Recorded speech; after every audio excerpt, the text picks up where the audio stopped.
محمد. Ali Primary and Secondary School, Arabic and Tarbiyatul Islam teacher called Usman Hakshi Adam. I am utilizing this expensive chance. I am greeting here our brothers who are out of the country. Wherever they are in the world, I am saying, first and foremost, great thanks due to Allah. Second, special thanks due to Allah, those who are supporting this school, whatever they may. I am saying, without your support, we will not reach this chance. And inshallah, the school is going at time or sufficient time, inshallah. marka xiga aad iyo aad u mahadsantihiin dhammaan kasoo qaybgalayaasha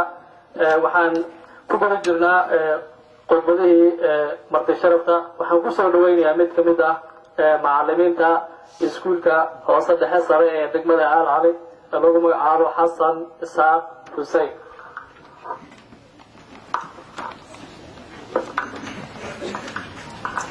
bismillah. halkan waxaan ka salaamayaa maamulaha degmada martida sharafta leh guddiga iskuulka maamulaha waxbarashada macallimiinta ardayda sharafta leh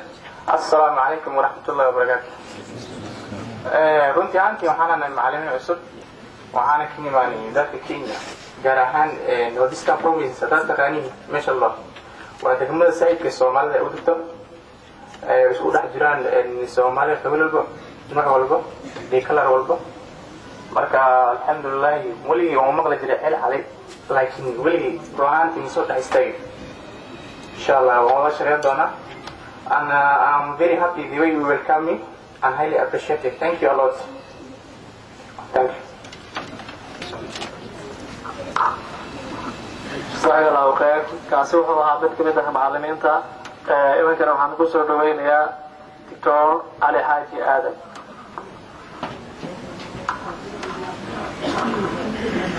بسم الله الرحمن الرحيم. الحمد لله رب العالمين وبه نستعين على أمور الدنيا والدين وصلى الله على نبينا محمد وعلى آله وصحبه أجمعين وبعد. أولا إلهي أيام هاتسكاله نصور قليي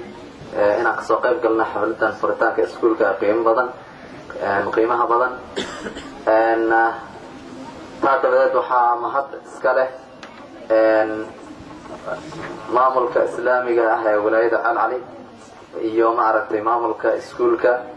iyo guddiga waxbarashada iskuulka iyo waalidiinta ardayda dhigata iskuulka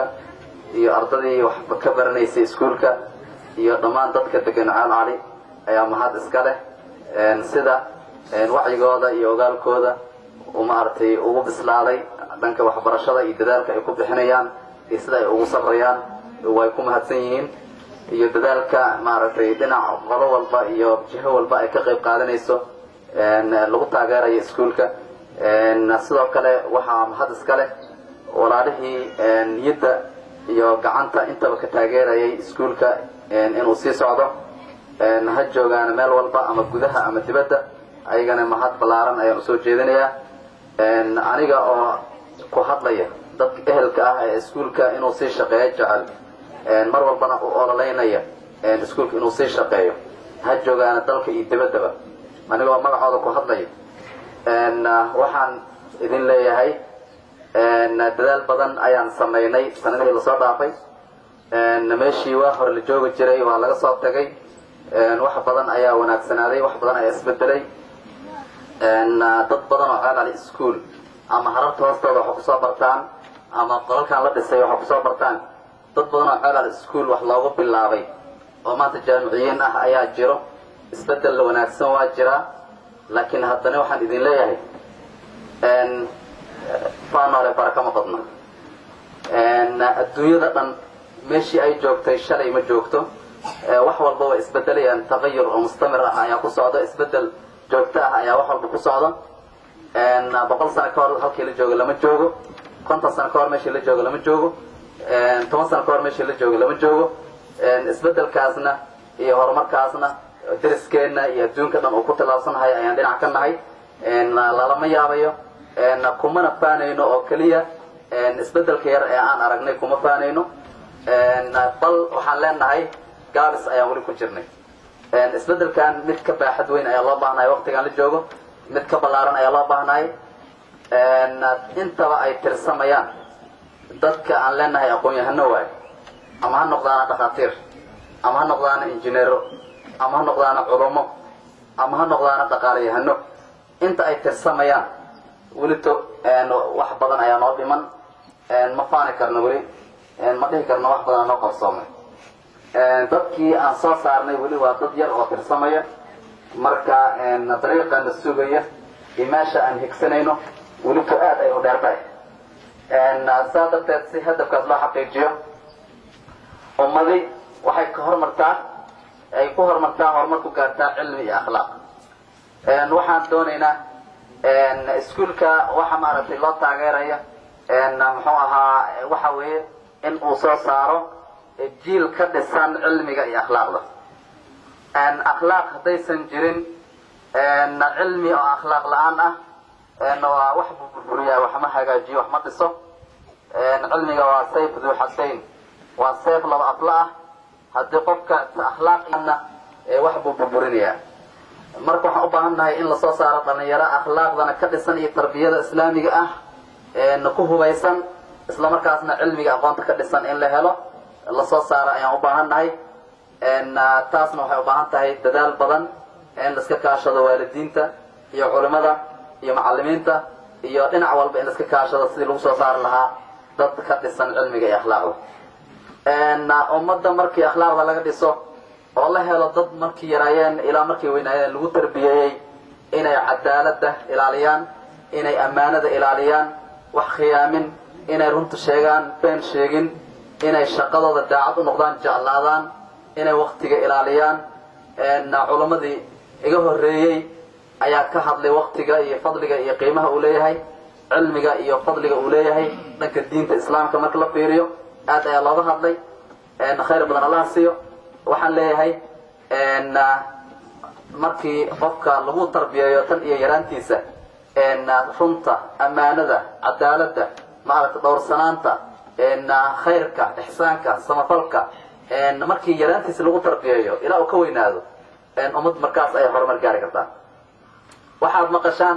dawlada horumaray dawlada dib u dhacay dawlada caalamka saddexaad wax ayaan maqalnaa loolama jeedo dawladaha hormaray in lagu kala hormaro da'weynida cumriga dawladaha ay jiraan tusaale ahaan masar iyo matalan sanca magaalooyinka ugu qadiimsan adduunka inta la ogyahaa lagu tilmaamaa hindiya iyo masar waxaa la sheegaa 2000 sano cumrigooda inuu dhaafayo taariikhda maanta dawladaha ugu horumarsanna ma aha adduunka ma aha farqiga lagu kala hormaro ma aha khayraadka dabiiciga ah ee dal walba u haysta africa meelaha adduunka ugu khayraadka badan ayaa lagu tilmaamaa dawladaha adduunka ugu faqiirsanna waa iyada farqiga lagu kala hormaro ma aha caqli badnaan inay naga caqli badan yihiin ma aha farqiga ma aragtay farqiga keliya waxaa weeye dawladaha hormaray in akhlaaqda marka waxaan u kala qaybin karnaa laba qaybood akhlaaqda qofka in sida uu akhlaaqda uu kula tacaamulayo oo kula dhaqmaya dadka kale iyo akhlaaqda uu kula tacaamulayo khaaliqii asiga abuurtay dawladaha maanta lagu tilmaamaya kuwa hormaray waxay aad ugu dadaalaan inay ilaaliyaan akhlaaqda ay kula tacaamulayaan dadka kale laakiin ayagana waxay ka dhinteen akhlaaqdii ay kula tacaamuli lahaayeen khaaliqoodii abuuray annaga marka waxaan rabnaa in aan isku darsanno akhlaaqdii khaaliqeen kula tacaamuli lahayn iyo akhlaaqdii khalqiga bani aadamka aan kula tacaamuli lahayn sababta ayaga waxay ogyihiin haddii dad kale ay la tacaamulayaan ay akhlaaq wanaagsan kula dhaqmi waayaan waxay ogyihiin inay burburayaan jiritaankooda usii jiraynin waxay ku dadaalayaan marka siday kusii jiri lahaayeen kusii hormar lahaayeen laakiin akhlaaqdii khaaliqoodii xaggiis ayay iloobeen marka annaga waxaan rabnaa diinteena islaamka ayaa wax walba nafarayso waxaan rabnaa in aan qaadano akhlaaqda sida ay u idashahay tii rabbi oon kula tacaamuli lahayn ee uu nafarayay iyo tii bini aadamka kale aan kula tacaamuli lahayn intaba inaan ilaalino ayaan u baahan nahay taas ayaan ayaga uga horumari karnaa oo aan kadibna maaragtay ayaga ugu guulaysan karnaa jiil akhlaaqda ka dhisan cilmi ku hubaysan taas ayaa ayadana muhiim ah in maaragtay cadowga xitaa lagu wajaha waxaan marka kula dardaarmayaa walaalahay meel kastoo ay joogaan in cilmigana lagu dadaalo sida cilmiga loogu dadaalayana tarbiyada iyo akhlaaqda loogu dadaalo waqtiga oo yar dartiis idinku badanaya waxa aan u hambaleynayaa dadkii howlwadeenada ka ahaa iskuulka maamul ahaan waalidiin ahaan guddi waxbarasho aan u hambalyeynaya iyo walaayada islaamiga Ceel Cali oo wax walba u fududeeyay gacanna mar walba ka siinayay garab joogay ayaan u mahad celinayaa waxaan leeyahay khayr badan Allah idin siiyo walaalaha dibadda ha joogaana ama gudaha ha joogaana waxaan leeyahay ayagana taageeradii aad taageerayseen iskuulka kumaadan khasaare meel fiican ayaa juhdigii iyo dadaalkii aad samaynayseen oo maraya miro fiicanna way kasoo baxayaan hadduu ilaa yidhaahdo dadaalkiina sii wada ayaan leeyahay si gaar ahna waalidiinta ardada dhashay waxaan ugu soo jeedinayaa in aysan ku xisaabtamin dadaal ay wax sameeyaan in aysan ku xisaabtamin ay ku talagalaan ilmahooda inuusan isku burburin qof walbana uu ku talagalo lacagta inuu ka badigiisa inuu ku tala gacan laga sugayo iska baaqan kartaa in la isku xisaabtamo ayaa xalka u yahay iskuulkana Ceel Cali waa magaalo weyn waa magaalo isku filnaan karto oo iskuul meel karta waa magaalo shaqo jaamicin karto marka inaan ma sugo kalisanaado wax baahan yahay qof walbana baro ilmihiisa wuxuu aad qarash badahayeen taas waxa loo baahan yahay in xisaab lagu darsado hadduu ilaahay yiraahdo mar walbana waa in laga wada shaqeeyo iskuulkan maamul wanaagiisa iyo aqoonta wanaageeda iyo maaragtay tarbiyada ardada dhigata tarbiyadooda in dhammaan laga wada qayb qaato oo lagu wada dadaalo lisuna sheega wixii dhaliilo ah ee jira ee aan waxba lisu qarinin waxay yiraahdaan muxuu ahaa wixii aan ceeb ah